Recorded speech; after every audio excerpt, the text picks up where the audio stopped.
Well, hello there, guys, and welcome to the Cuban 8 and the number one, the first podcast Bismarck and I are doing together. So, hello, Bismarck, what's up? Hello, Ram. How are you doing? So, well, pretty good, actually. Today we have several things we want to talk about, and to do that, we have a guest here.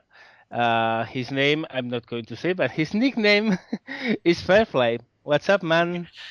Hey guys, I'm doing great. How are you? Oh, fine, fine. How are you doing? Well, anyway, this guy has done pretty interesting project, tech tree for the British line, and he has posted them in Gaijin forums, and we thought it was a cool idea to bring him here and to ask him some questions about it, isn't it, Wiz? Yes, it's absolutely, Thank you. absolutely. I mean, the amount of work that seems to have gone into this, Firefly and his compatriots, project members there, is absolutely astonishing. And if you actually, I mean, we saw this project progressing over the last couple of weeks, and it's very, very good. And so yeah, Firefly is here. We're going to talk a little bit about it. And first off, Firefly, could you tell us a little bit about your flight sim experience and how you noticed War Thunder and how you got into it? Okay, no problem. Well, I started playing at a very early age. I was like 5 or 6, I believe, at the time, on my sister's Amiga 500, believe it or not, and that was in the early 1990s. And my flight sim career started back then with a sim called the B-17 Flying Fortress, and that was epic. Even though it was very simple, it was a great game. And from then on, I progressed through many different flight sims, including European Air War, Red Baron 3D, Dawn Patrol, Jane's World War II fighters, IL-2, from the vanilla version all the way up to 1946. And now I'm playing War Thunder. And I started playing it after a couple of years of hiatus. I noticed it through Jingles.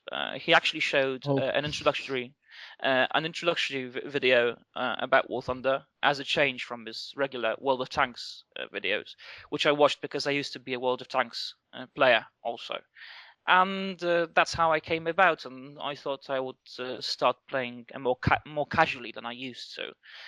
But of course, now with time, I'm actually planning to buy a joystick, track IR, and all that jazz. You know the lot. Yeah. Mm-hmm. And that's about it. No, I was going actually to ask you about the joystick and about the if you were using it in battles. I guess you fly mostly historical battles, isn't it? Yes, I do fly mostly historical battles with mouse aim because it's an obvious advantage over the joystick. However, I am planning to get into full real battles once I do get a joystick, because without a joystick it's of course almost impossible, although Bismarck proved otherwise with his TBF video from a couple of days ago.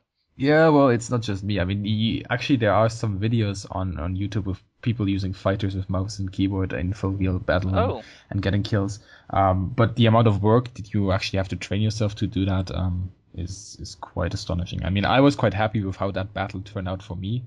But there are a few guys that go on full wheel, fully knowing what they're getting into with mouse and keyboard and actually doing quite a lot of pretty good, awesome stuff. That's actually impressive. If you ask me, I can't. I'm not going to fly for real because I have some problems with the design decisions making in that game mode.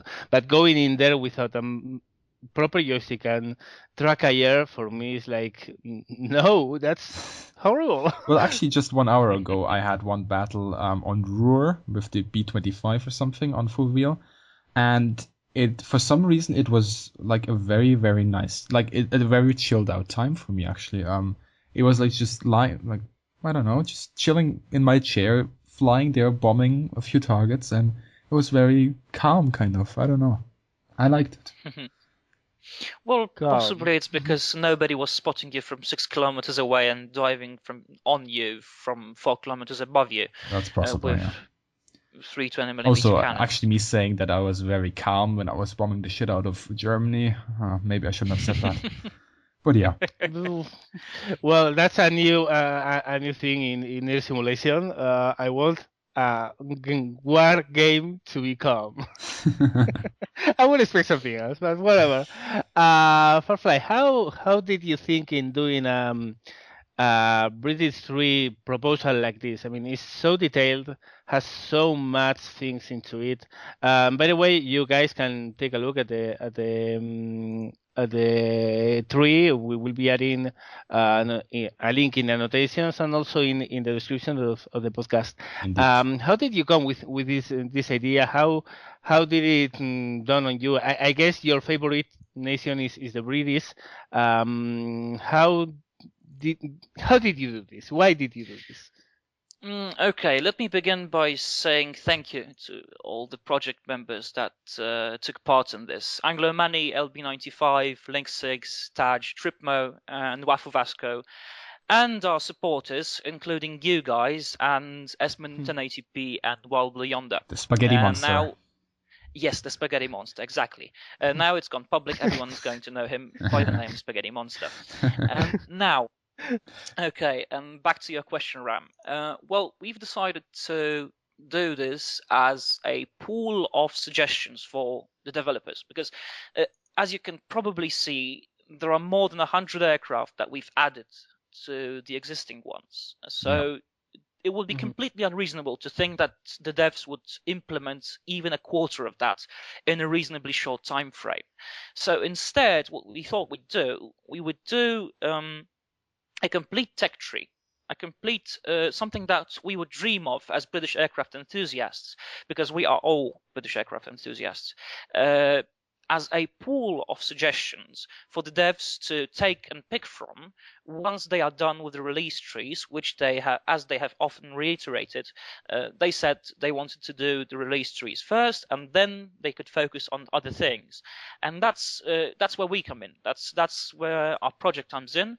And this is a pool of aircraft that we think would be worthwhile in the game. And could be interesting choices for the players, and that's about it basically. We've just, the fact that it's gone so far, we've gone so far with it, just gives you an idea of how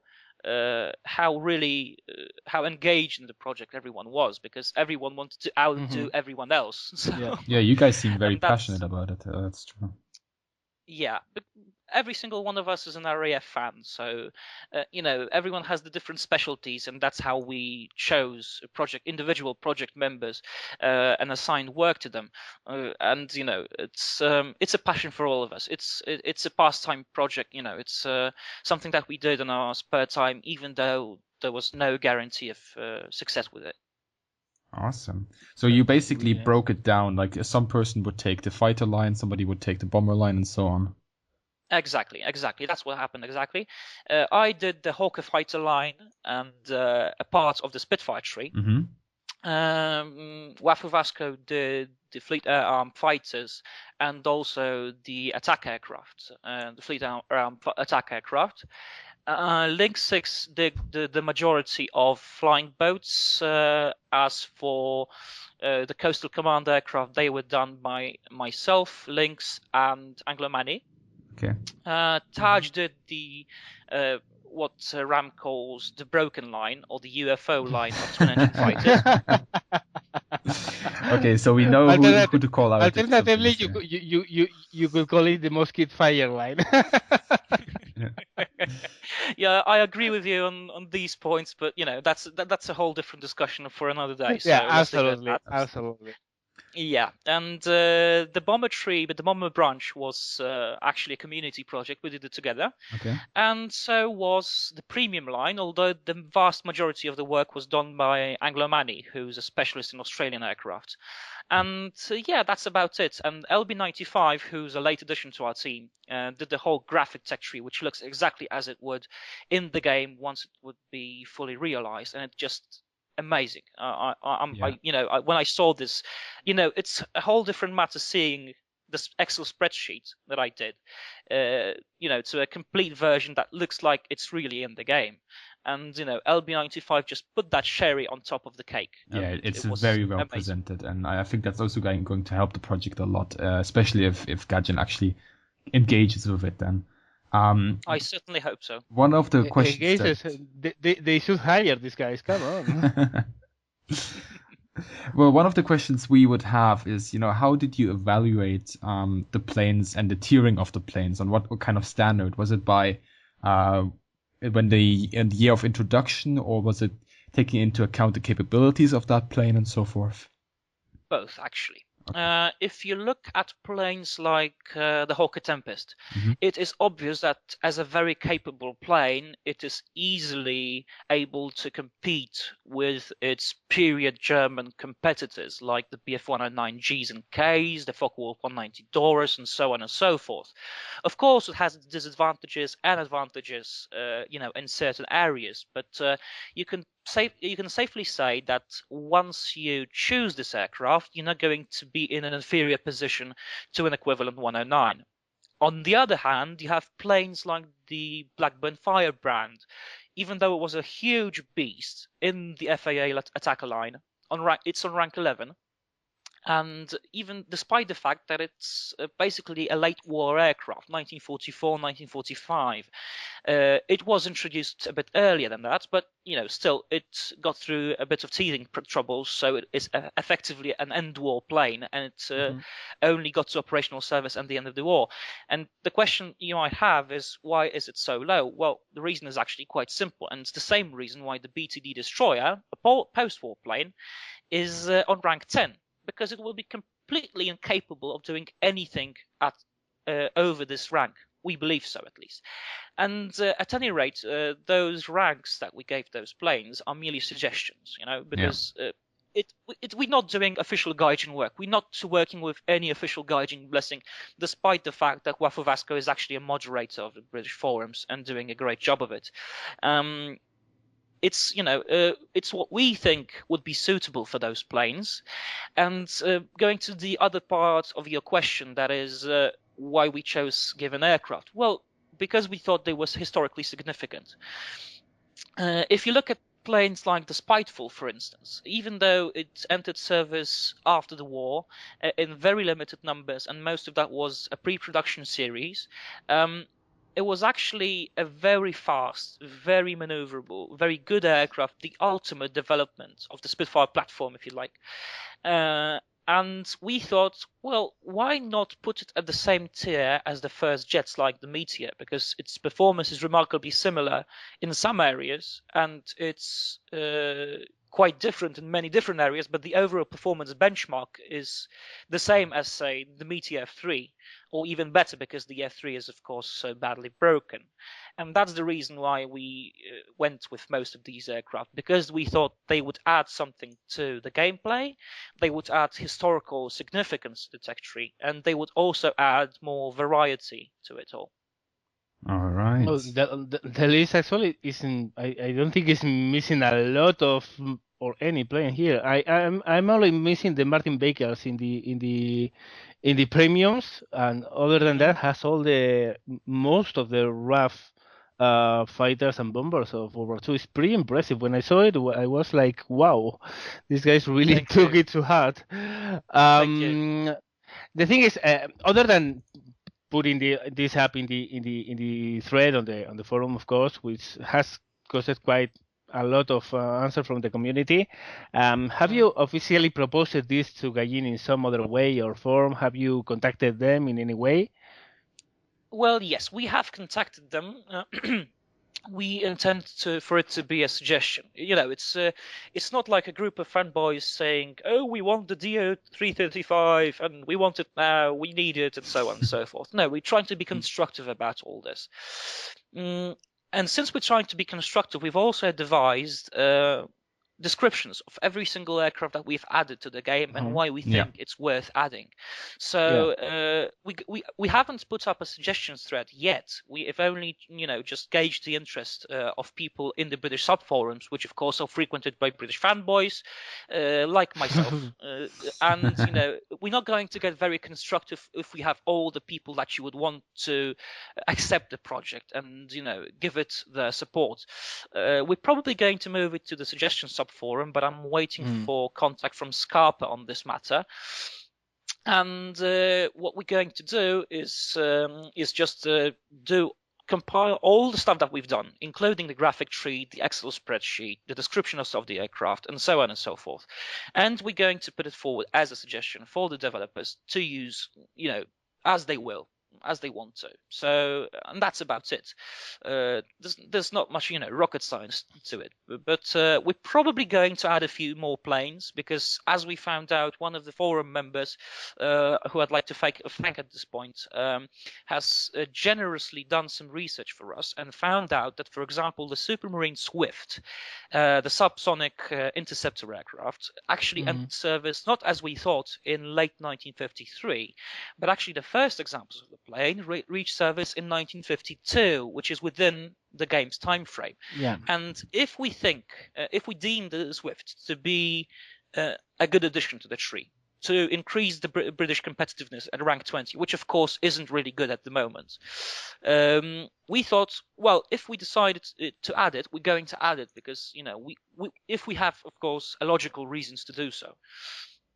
No, it makes total sense. Makes total sense. I mean, the late game, well, the level 20s are the Canberra, which is a bomber, and we know what will happen with bombers versus jets. The Venom and the Meteor F8, which is a level 19. So a level 20 really should be there. Another one at least that can really bring out the fight and put up a fight versus the MiG-15. Yeah.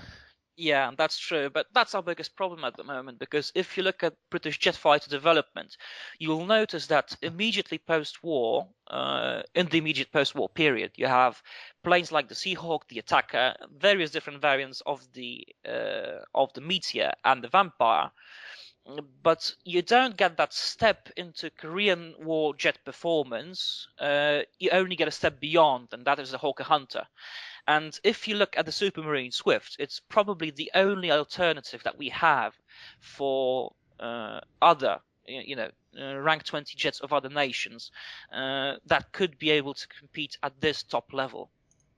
Yeah. Absolutely. The thing is, have you thought about doing this with any other tree other than the British? Well, not in the way that you think we did.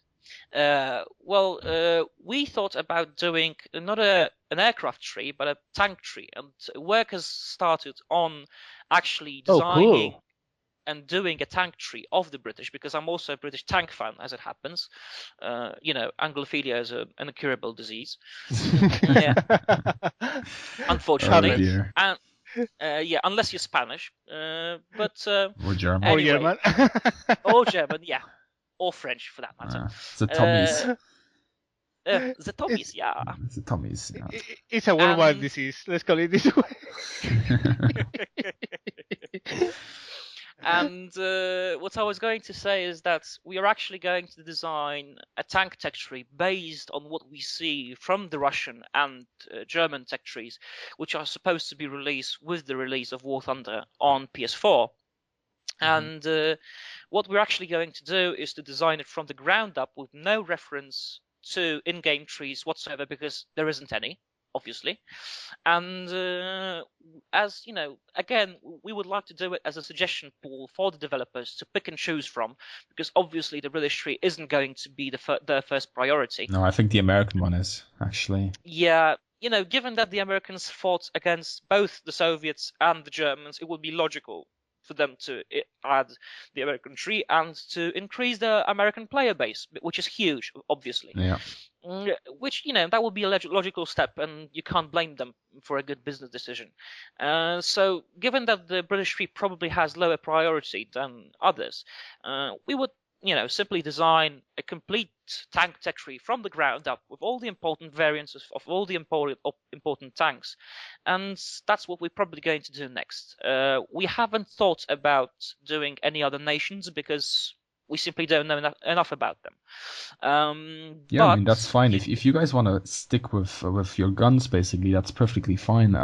Because you guys can, focus on this and put all your background knowledge into it to make it as awesome as the one that we're seeing right now, really. Well, thank you, it's so kind. Well, the thing is that that's what we actually wanted to do from the very beginning. We've collected a team of British Army and aircraft and Navy enthusiasts that would be willing to do such things for Gaijin and for the community to use as they would like to. And it's been a great pleasure working with them because they're all enthusiasts. You feel when you go and meet your friends in real life, you talk that you're passionate about aircraft, and most of those people simply don't understand you. But once you get into a TeamSpeak chat with those people, it's geek speak all over the place, and you feel completely comfortable with it because you feel that those people have the same passion as you do, and nobody's looking at you with a weird eye and thinking, "Oh my God, does this guy like trains?" Oh yeah, actually, on that subject, a couple of days ago, I was in the Korean War Memorial Museum, and I visited with my girlfriend, and I was jumping around all these planes, like being all super happy, taking pictures and stuff, and she just looked at me like I was going crazy. So yeah, know the feeling. I know the feeling. Yeah, you really if you have a group of people that are really passionate about this stuff, you can go really, really far with just talking to people and exchanging ideas and so on. Yeah, exactly. I think the day that one of my exes started being my ex was the day I took her to an air museum. Oh, Ram, you're so silly. No, really. I'm actually looking forward to go to the Spanish aircraft. In Cuatro Vientos in Madrid, the Spanish Air Force Museum. They have MiG-15, MiG-17, Sabres, B-29s, a lot of Civil War era stuff, a Henkel 111, lots of nice stuff. But I don't want to go there alone, and none of my friends want to go there because they are like, we are going to spend 3 hours looking at what? Planes. Yeah. And I'm like, yes! What's there not to like? So that's actually a problem. These people. I guess we all do. I was trying to get to Duxford last year for the Flying Legend Dares show, but the problem was that nobody wanted to go with me. So I know you're feeling, Ram, because I've been there. Nobody wanted to go with me, just to have a look at all those magnificent planes flying around the English countryside and at a historic site called Duxford Aerodrome. But yeah, I know the feeling because we're all geeks. Let's face it. Yeah. Oh yeah, absolutely. We are. This is not a common hobby, to be honest, and it's surprising because you would say planes would attract more attention given they are exciting. But people like cars, people like bikes, but seems planes don't attract so much attention. Wonder why, but that's the way it is. Yeah. So I like cars too, by the way. Well, I guess everyone does to a point. They have engines, piston engines, so they relate to World War II planes in a way. Now this is gonna start. Well, okay, not all of them are piston engines. We can discuss it somewhere else, Ram. Okay, just let's discuss it somewhere else because poor Bismarck's head is going to explode. Yeah. Let's stay in topic. Yeah. So. Okay. Other than obviously the topics related with the British tree line and the proposal you have made, what do you think about War Thunder in general in its current state? Do you like it? How much do you like it? How do you think it is? Very good, very bad? What do you like it about it, etc.? Okay, this is going to be a long one. Oh, of course. Yes. Well, let me tell you one thing. I love the concept of War Thunder. I love the concept of casual gaming with lots of many different aircraft from many different nations. With the possibility of every player, even without a joystick, playing with any other player efficiently and having fun at it. However, I do feel that War Thunder is wasting some of its potential by doing things that can be easily avoided, yet they are repeatedly broken, and that is especially FMs like the A-20, the Beaufighter, the B-38, the Tempest, the Typhoon to a smaller extent. And, there's so many different aircraft which are completely and utterly broken. And for someone who goes just beyond just casually playing the game like once or twice a week. These problems actually matter, and these problems make you rage quit the game. These problems, make you frustrated with your lack of progress, because you've climbed to 8,000 meters in your P-47, and then there's this BF-109 at 9,000 meters going to lower Earth orbit.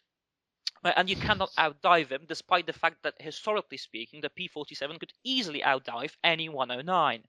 And so, these may seem like small problems, but in the overall scheme of things, they are, very, No, a source of they are trouble not for many small. people, including us, all of us. We've all been there.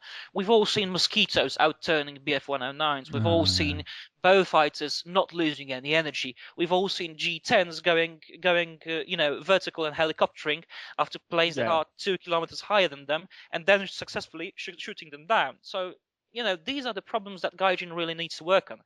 However, on the other hand, you have to appreciate the fact that they have to keep releasing new content, because otherwise they will not, bring new users to the game. Because if, new users, new players see that nothing is happening and they are only, fixing stuff that they only have, they're not going to come and play this game, because they'll think, well, this has to be broken if they keep fixing it. So they have to keep releasing new content, and most importantly, fixing the stuff that they already have. And that's the wish that I have for War Thunder, to fix all the flight models, to fix badly working mechanics in the game, and fill in the gaps in the tech trees.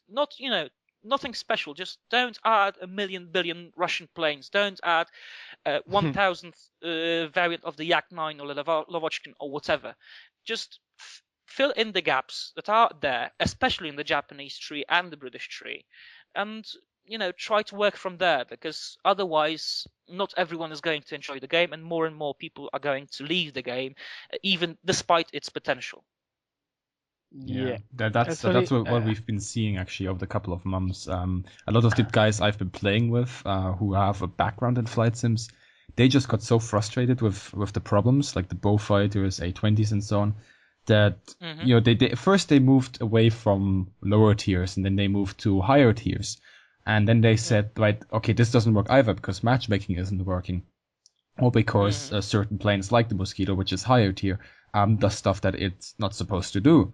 And then they move to the mid-tier range, and there we have other problems like, well, the certain Yak planes and so on, who are slightly under tier perhaps, and so forth. And then they just, they leave the game because they say, okay, it's not getting fixed, they're not doing anything. They're adding one plane after the other, and each of these planes that get added is a recipe for disaster, because it might just bring with it, the flavor of the month. And then they give up on the game. They come back after a couple of weeks. They have a look at it and they see nothing has been fixed, and then they stay away. So it really is a hard thing for Gaijin, and you have to really understand that from a business standpoint, things make different kind of sense, especially when you have the inside view from them. But for me personally, I would definitely say that actually fixing stuff is more important than adding stuff. But then again, the art department of Gaijin, they're not well, if they don't have anything to do, there's no reason for them to be there. So they can make the new models and they can implement the new planes. But I just hope that sometimes they can add new things, and they can put placeholder frame models. It's okay with that. We don't. A lot of times when I'm asked about the Broken Fighter, which is probably my main problem with this game, because I play mostly mid tiers, is where I want to be. I like BF-109s, I like Focke-Wulf-190s, I like Spitfires, the historical World War II since 1940, 1944, which is the most interesting piece for me. And if you are flying with planes of those levels, you are going to find those things everywhere. And it's a pain in the ass if you are flying against them, but it's also a pain in the ass if you are flying with them, because zero turning twin engine plane, rock solid, that can't be shot down even if you empty your clip on that, and one shot anything is going to kill everything. And if you are in a machine gun armored plane, you are going to kill one at the most. And it's infuriating to see all those guys getting easy kills while you're working hard for yours, and they even come and kill their own stuff. It's and if you go against them, well, it's a nightmare. The problem here is that I don't think everyone. Let's face it, we are going to have what hundreds of models of planes in the game. We can't ask for perfect flight model for every one of them. Yeah, I think it's 600 insane. actually. It's 600 that they aim for. It's actually out of scope to ask for proper flight models for every plane. Yeah. And if you think about it, the ratio of proper planes to broken planes is pretty high towards the non-broken part of the scope. Absolutely. But the problem is the players abusing the broken ones. Yeah. That's true. And that's absolutely true, and it seconds my thoughts perfectly. Yeah, the game balance is not that bad. The problem is the players making the balance totally retarded. And I think that it's so easy to fix, not by bringing, I mean, they might have problems making a proper and historical and accurate flight model for the A20G or the well, okay, I'm going to call it Bullfighter, for the Mosquito, for all the twin engines planes in the game, which most of them right now are overperforming like mad. But at least add something credible. Yeah, something that you look that at, believe in, kind of. Exactly. It doesn't have to mirror historical performances. It doesn't need to go that far. But at least something that is not as ridiculous as it is right now. Because it was what Bismarck said. People leave this game and they come back 2 months later. He said 2 weeks. I'm going to say 2 months later. They ask, is something of this which was broken when I left fixed? And I have to say no. It's exactly the same. The broken fighters have been like this for months now. No, the broken fighter has been the A20G and the P38. Yeah. Believe it or not, the broken fighter was even more broken at the beginning. Oh, really? At the beginning, it could outclimb BF-109G2s. Oh, wow. At least in arcade. Yes. At least in arcade it could. And it received a nerf to the climb rate. And now it only climbs 3 times as good as it should. So go imagine how bad it was back then. Oh my god. But the thing is that a lot of people who come here like casual, and I was like that. I came into the game in the casual. My first game in historical battles was with a BF-193, and maybe at the 5-6 days I was playing this game, and I found a Bullfighter. And I was like, oh, this is going to be easy. It's a Bullfighter after all. Bullfighters are Bullfighters. Well, he totally whooped my ass. And I was like, what the freak is this? I stuck with the game. I kept on going with the game. But a lot of people see that and they instantly, I mean, the kind of target audience this game is aimed for, at least in historical battles and for real, is the kind of player who sees that and uninstalls the game on spot. Yeah. And maybe they will check a couple of months later, but they check in, they see it's exactly the same, and that's the thing. I think it's my personal opinion. I think IGN is building War Thunder from the roof here. It's kind of starting up there and going, and it's the opposite. You build a solid foundation and you build up from there. I think they are trying to do so much in so little time that they simply don't have the resources to fix everything. So maybe not stopping the new content, but at least taking a whole patch to fix at least the most urgently needed stuff. For me, is a must, to be honest. Yeah, and the problem we also have there is that people that don't really have a background in flight sims, they come into the game, they see these planes, and they have the impression that these planes are actually performing correctly. Because if you don't have a background, maybe it's obvious for us to say, like, you know, a BF-109 should always outturn a Bullfighter. But for somebody who has absolutely no background and who doesn't really have any, you know, big interest in aviation and so on, they might actually perceive that to be, well, maybe not normal, but maybe they just don't even think about it. And then gives them a certain impression that they have, and then they fly the Bullfighter, and then the Bullfighter gets fixed and they can't do the stuff anymore, and then the whining starts.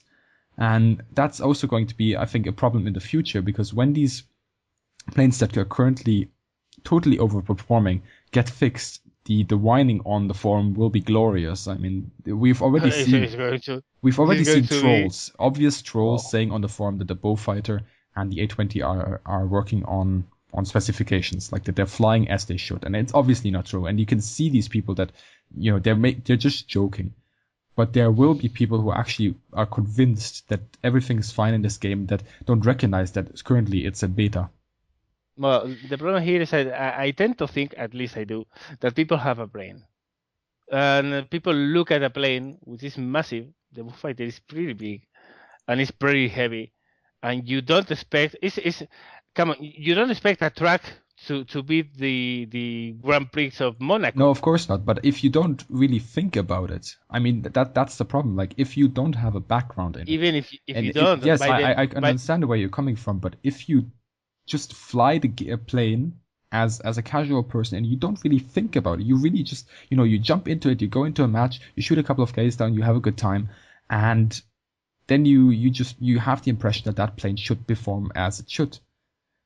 And that's the problem. Yeah, but that's the first time. The second time, but when for the fifth consecutive battle, you see your team is half broken Bullfighters.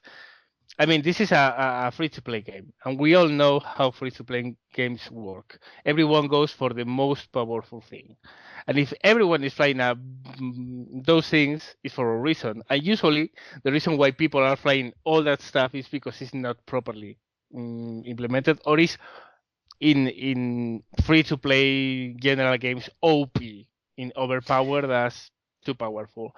So yeah, I think that even if you don't know anything about planes, it makes sense that those things don't fly that way. And even if you don't think about it, by the 10th time you see your team is 70% Bullfighters, you should start thinking about it. I mean, in the Indian summer event back in please don't. summer, Please don't.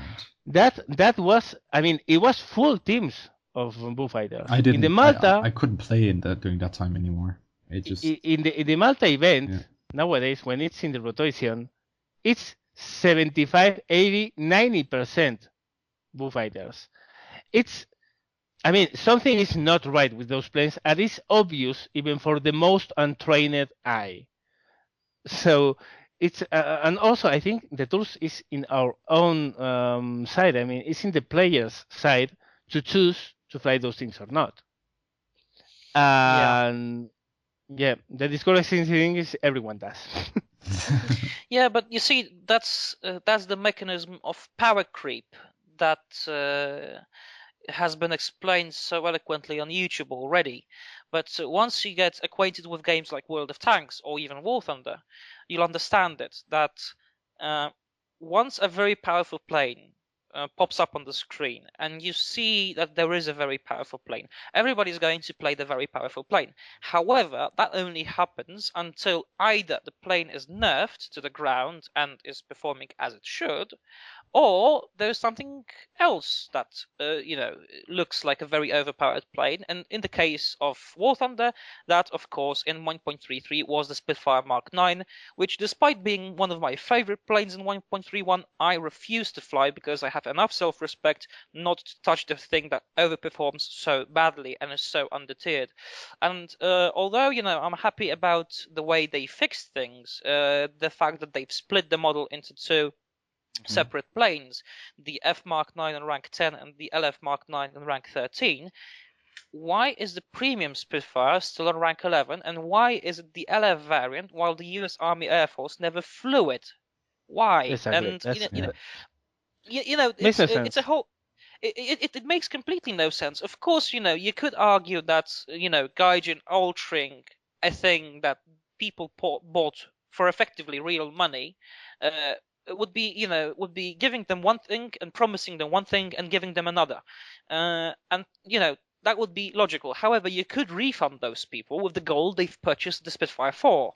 So why can't they do that? Why haven't they done anything? Or shoot them down. I mean, the rules of service says that whatever needs to be changed is going to be changed, and it has.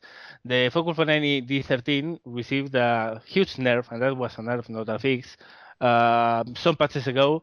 And yeah, there was some complaining. There still is, because the thing is not really flying as it should. It's not useless, but well, whatever. But it's a premium plane, they changed it, and And well, if you want to complain, go elsewhere. I So think why? they already changed the tiering of one or two other premium planes in the past. I'm not 100% sure, but could it be that the Russian Catalina? I thought it was tier 1 at some point. Yeah, And now it's now it's tier tier 3 3. something. So they Yeah, have but done it before.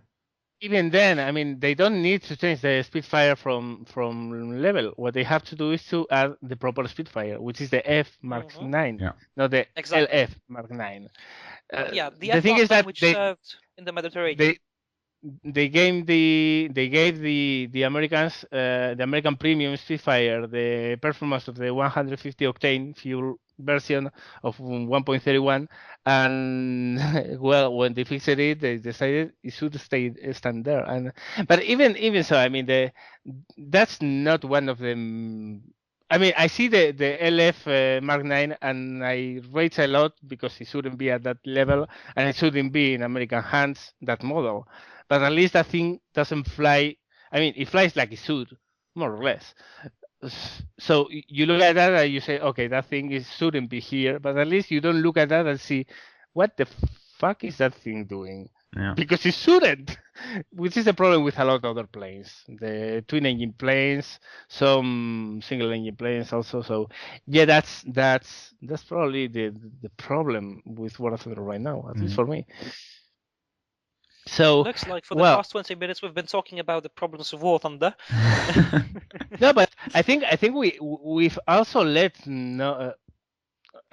I've said this, and we have agreed that the problem is in the players more than in Gaijin. It is Gaijin's fault for releasing broken flight models, but it's the players' fault for abusing them. So I think it's not slamming War Thunder. I think it's kind of saying people make games as much as developers make games. A game is as good as its community, and at least a multiplayer game like War Thunder. If people refrain from those flying broken planes, they are going to be a much lesser nuisance than they are now. So the fault is not all on Gaijin, and the fault is not all in War Thunder. I mean, they are in a huge project, and we have to understand that maybe they don't have the resources to attend to every broken thing. But it's the whole flavor of the month problem. Back in 1.27 was the LA5 FN. You had German teams versus Russian teams that were everyone in an LA5 FN. Then it was 1.29, everyone in a Focus 1 and Idora.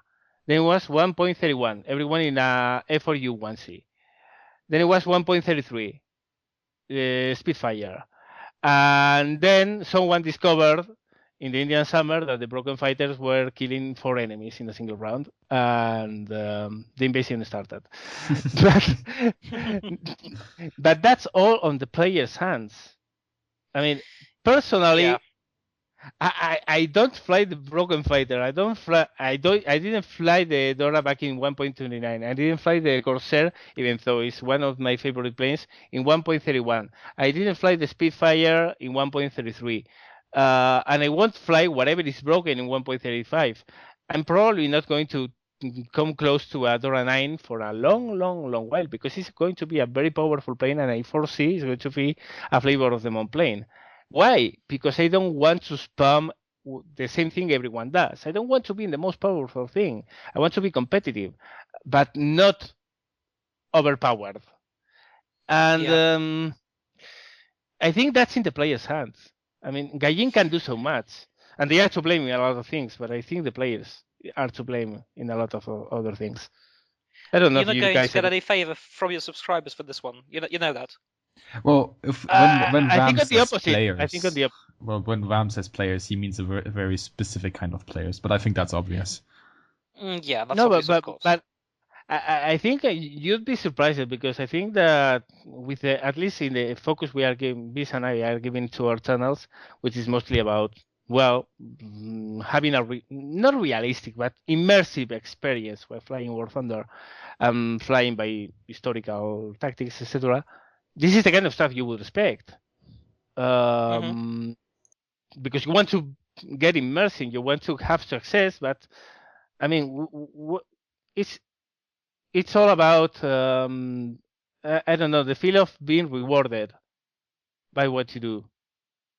Yeah, I know what you mean. That is going into And battle and into fierce competition and coming out on top without the fact that you have the more powerful plane. That no, you have exactly, to realize that you did the better job, not the planes. I think it's much more rewarding to have one kill in a pretty mediocre plane than getting 5 kills in a broken fighter. That's absolutely Because true. I completely agree. Right, and with that consensus, let's move on. yeah, I think Um, it's time to do so. Firefly. We both of us have one last question for you. Also for our viewers, basically to give them a little bit of benefit from this. What kind of book would you, for example, we say that it's worth getting on the World War II aviation? I mean, you're as you say, a self-proclaimed flame boy. Did I just say flame boy? Fanboy of Flame boy. of the look, a German trying to say something in English. Okay, we weren't good spies back then because we couldn't say squirrel, so I'm not going to be able to say fanboy. Well, Squivel. squirrel, yes. Yeah. So, what kind of book on World War II aviation? Probably it's going to be a book on British or something. Yes, it is actually going to be on British. The thing is that if you're a newcomer to British aircraft, it's highly unlikely you would like to get into technical details right from the get-go. So I would, instead of buying a book specifically about one type of aircraft or one type of plane and with all the technical details laid out right in front of you, and with all the squadron details and the operational details and whatever you have them. Instead of doing that, I would recommend buying memoirs of different pilots, and for that reason, I would have to recommend Pierre Klosterman's Big Show. Even though that book has its faults, take what he says with a pinch of salt, because not everything over there it's true. It's you have to say, even though I'm a fan of Mr. Klosterman himself, he did mythologize a couple of things, and he did well, I'm not going to say lie, obviously, but he did, alter some details, which probably was due to his, the fact that he wrote it sometime after the war, and some of the details might have escaped him. And if you like books like these, it might be a good introduction for you to get interested in other memoirs, other pilots of other nationalities flying different aircraft. And I think this would be a good idea for anyone. It doesn't matter if you're interested in the RAF or not, to buy a book like this. You can hop onto Amazon, eBay, whatever you want to, and just look in the section aviation books, and you're going to find millions of books over there. Find what you like. Don't take too high of a caliber of a book on yourself, and just enjoy what you're reading, and that is going to be a great first step to get actually interested in more factual books, drier books, actual historic works, not just memoirs. Awesome. Solid recommendation there. Yeah. I really like that book. Yep. Thank you. So I read it like 3 or 4 times already. So the third time I read it, I actually started picking up mistakes that he did, knowing the exact specification of the Hawker Tempest and the errors that he put there, not on purpose, obviously, but the listed speeds that he gave, and it's at that time that you realize that you're actually a full-on 100% geek, and that's these are the moments that start worrying you. Yeah, certified geek, 100%. Yeah, Firefly, you are a geek. You have to realize this. Now, leave the book and do something stupid. So, well, I think that's mostly it for the Q&A. Don't you think, Bis? Yeah, this is pretty good. I mean, we went off topic a little bit there, but we covered most of this project, and thank you very much as well, Firefly, and all the team that has worked behind it for actually putting this up and not having anything out of it, really. I mean, this is a fan project, and you put it into the hands of the community, of the developers, and it's looking very, very good. And I hope that it's gonna yield some success for you and for Gadgen. And I wish you the best of luck as well for the upcoming British Tank Tech Tree. Thank you so much. Thank you for having me. Thank you for the wonderful reception. What I would like to say before we end this is that I firmly believe that in free-to-play games like War Thunder, you can actually change things by doing good suggestions and doing work for the developers instead of expecting them to do work for you. And what I think would be a good moral from this today's story is that you can all, form up into groups of enthusiasts, design tech trees of your own, and put forward your ideas for consideration to the devs, to the community, to whoever wants to see them. And it's not just the fact that they could be used in the games, in the game. They could also form they could also be a good form of entertainment for everyone else, because speculation, that's entertainment. Creating stuff, making sure that that you're doing something for someone else, not just for yourself. And if everyone had this attitude, I believe that the game would look completely differently right now. And hopefully developers will realize the potential of their community from projects like this one. And that's about it. Yeah, I certainly hope there are going to be more people doing this. And as a taster of that, there is an independent Italian tech tree project designed by a group of fans from many different countries. Works much like ours. Please do make sure to go in the forums and check this one out, because it's a fan bleeding tastic. They even made a complete website with all the details, with every single thing that you would ever want to have in a tech tree in one place. And it's just amazing, just fabulous. And this projects like these make me realize that there is a huge potential in the community, and that's what we have to foster. That's what we have to work on. That's what we have to bring out, if you like, if we want to succeed with a more community-based projects like this one. And I certainly hope that your wishes come true, Bismarck. Don't want to jinx it, but yeah, I certainly hope that these wishes come true, because we'd really like to, give an element of ourselves, give something from us to the developers as a gift without any expectations. Hope they find it entertaining. Hope everyone else finds it entertaining and useful. Awesome. That's a very, very positive attitude there, and very constructive as well. So that's good to hear. Thank you. So that was Firefly from the British Tech Tree project. He and his fellow enthusiasts have been working on this project very hard, so I hope you guys check it out and that you've enjoyed our conversation with him. Now, next up is our, happy birthday wishes to Gadjin for their 1 year anniversary. We hope that they have, a brilliant future, really, that they will be able to realize their dream and to make the game as they want it to be. And as such, happy birthday. And we hope that all the problems that you had last week won't repeat again. Yeah, the DDoS attack was pretty bad, but also goes to show that they are having success, because when you get attacked, it's because you are doing things right. Indeed. I was actually thinking of singing happy birthday to you, but I don't want the listeners see us to bleed so much. Bad idea, Ram. So bad no, idea. I won't. I just won't.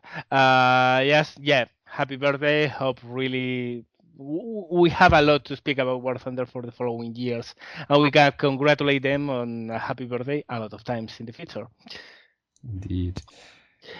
So let's move on. And one thing that we should clear, and it's been hanging out on the questions, is why the Cuban 8? And the Cuban 8 is a name for the podcast, and Bismarck came out with it. So I'll leave it to him to explain why the Cuban 8.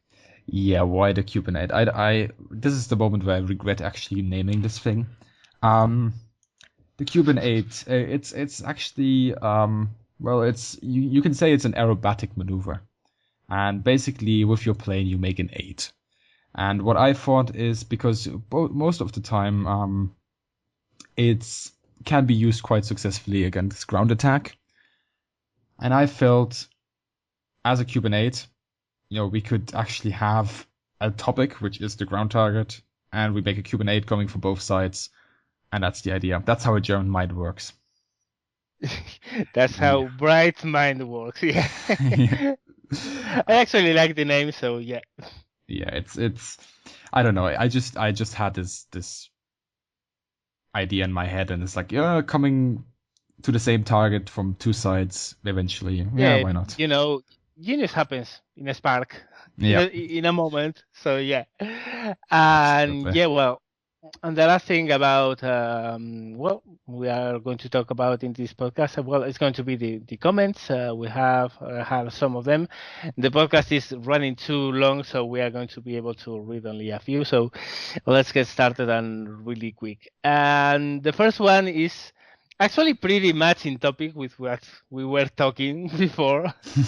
um, BFG Freak asks, "Why do you hate the Bullfighter so much?" Oh, Um, should I go about it, please? Should I explain it? I think you've explained it pretty nicely already. So I don't think there's a lot more to say. It's broken. yeah, It does unbelievable stuff, and it's a plane that breaks the immersion, and everyone abuses it. That's why I hate it. But there's another question which also is pretty nice. Do you think the current metagame in historical battles favors interceptors? What do you think, Bismarck? whew. I think historical battle as it is now, it now favors climbers. And if a plane is a good climber, and we talked about the bullfighter, it's going to do well. So I think once the flight models are to the standard that we earlier said where they work, where they're not broken, where they work, that's when we can actually look at historical battle in a metagaming standpoint. Currently, I think it's not yet. We can't yet. I mean, I don't know. Do you agree, Ramjabi? I think there's a lot more hype about climb rate than what it should be. It's true that, of course, the highest guy has the advantage. It's in the air combat tactics and basics of any book you read about air combat. But I think there are ways around that. If you are in a slower climbing plane, you can take longer to climb. And there are planes, and several planes that nullify the advantage of climb rate of some other planes very well. My archetypical answer here would be that a P-51 will never climb with a PF-109, but a well-flown P-51 is almost impossible to catch for a PF-109, even while it's higher.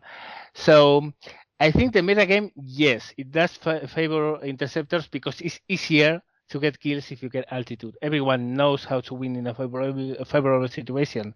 But if you really know about combat tactics, being lower is not necessarily disgrace or meaning you are going to lose.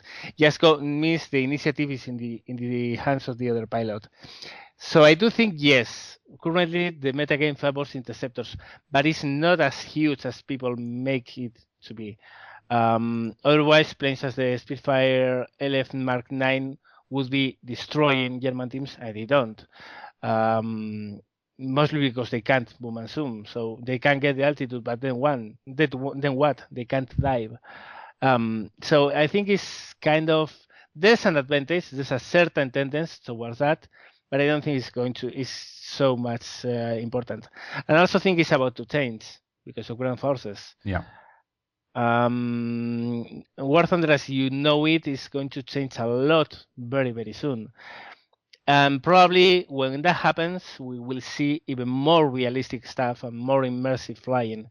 Because in World War II, it wasn't all about being the one up at 9,000 meters and boom and zooming. Yeah. There were ground attack In a planes. Chaika. Yeah, or in a BF-109K, which also is in a way. So I think it's not that bad at the moment, and I think soon it's going to change totally. So that's my take on that, at least. Another thing which I got asked was actually about the podcast itself. I think the podcast is great, but I would suggest face cams. I don't think it's going to happen. No. Actually, that's what I addressed in my video that's coming up today when we're doing the podcast. That means 2 days ago when this will go up. Somebody asked me the same question on my Q&A, and I said that I don't feel comfortable with webcams, and I understand the The benefits from it gives a little bit of immersion, and it puts a face behind the voice and so on. It's a little bit more engaging, but I personally I'm not comfortable with knowing that everybody can see me and I can see nobody. I don't know how it is for you, Ram. Well, I'm actually planning to do a video soon when the channel goes past a certain landmark, so I don't really care that much about it, but I understand you perfectly, so there's no big deal with that. In the podcast, there will be no face cams, and that's it. And time for one last question. And actually, I think it's a pretty interesting one. It's from Tigris Shark. How do you remain engaged in War Thunder even though there are countless incidents in the recent past which robs most people of their involvement besides exploiting broken mechanics? This is actually a pretty good question. I'll let you answer that one first, please. Oh, yeah, you let me answer that one first because you have to think about your response. Huh? No, I know what I'm going to answer. No, actually, I'm not quite sure how I stay engaged. I have a channel. And I took that job basically, and once I saw that people enjoy what I do, I kind of see myself as in a position where I should continue. If at some point I just don't see this point anymore, I guess that's it then. But at the moment, that's not the case. I enjoy making videos and so forth. I enjoy flying. I enjoy having, putting content out there that gets appreciated by people, that helps people. And at the same time, I'm a very patient guy. So even though sometimes I can get really, really angry with the game and I just tell myself, okay, that's it for a week, and I go away from the game for a week, I always come back. And I come back because I like the game. I like flying. I like making videos. I like providing content. And at the same time, I'm patient and I'm confident that Gadget will, in the end, actually fix all the problems that are so infuriating at this point. And I mean, the game is in beta, so I have patience. That's for you, and you have answered mostly the same I was going to say. And actually, you know it pretty well because you were there in one of the worst moments I have in War Thunder. Yes. There have been a couple of times, I have to say this clearly, that I was so close to uninstall the game. So close, because I was racing so hard. The thing is, when you are in a game that gives, or you are looking for immersion, when that immersion is broken time after time and again, it reaches a moment when you are about to explode. And then something happens that is the drop that fills the bucket, and it's like, ah! And I have to say that, honestly, the only reason I haven't uninstalled War Thunder yet is because of the channel. Because I have to make content. I have a lot of people who are looking for my videos and who are really enjoying what I do. And in the end, it's also because I enjoy the game, of course. Because those moments are that moments. If I didn't have the channel, probably I would have uninstalled War Thunder and came back a couple of weeks later, and then uninstall it a couple of weeks later, and on and off.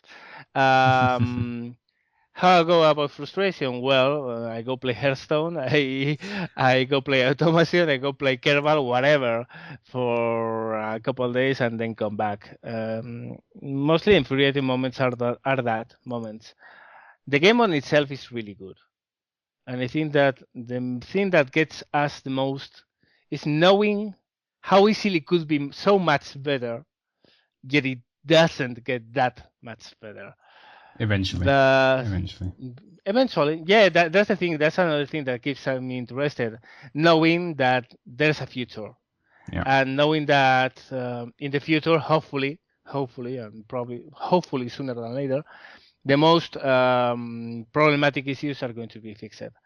Other than that, well, we are human, we rage as anyone else, and there are moments when you really feel like saying fuck this and I'm quitting this shit. But the thing that keeps me going, at least in War Thunder, and is forcing me not to take leaves of more than 2-3 days is the channel. So mostly the same as with Mark.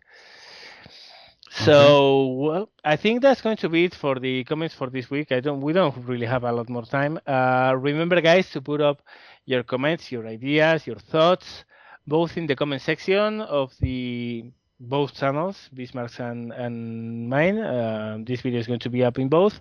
And also this Friday, as the video goes live, we are going to open a thread in the probably in the video section of War Thunder. We will add links in the description below. Don't worry. Yeah. So you can go there and share whatever you think. Awesome. So yeah, guys, as RamJB said, if you have any ideas on the game, comment below. We're either gonna answer them here if they're questions, or we might actually invite some people who really seem like our guest today, Firefly, who have a really big interest in the game, who've tried to drive it forward, and whose ideas we feel should really be shown to a wider audience. So yeah, I think we'll wrap it up right here. Thank you very much, RamJB, for being here. Well, thank you very much, Viz. And we'll see you guys in 1 week, I guess. Yep, next Friday. See ya. So, yep, see you guys later.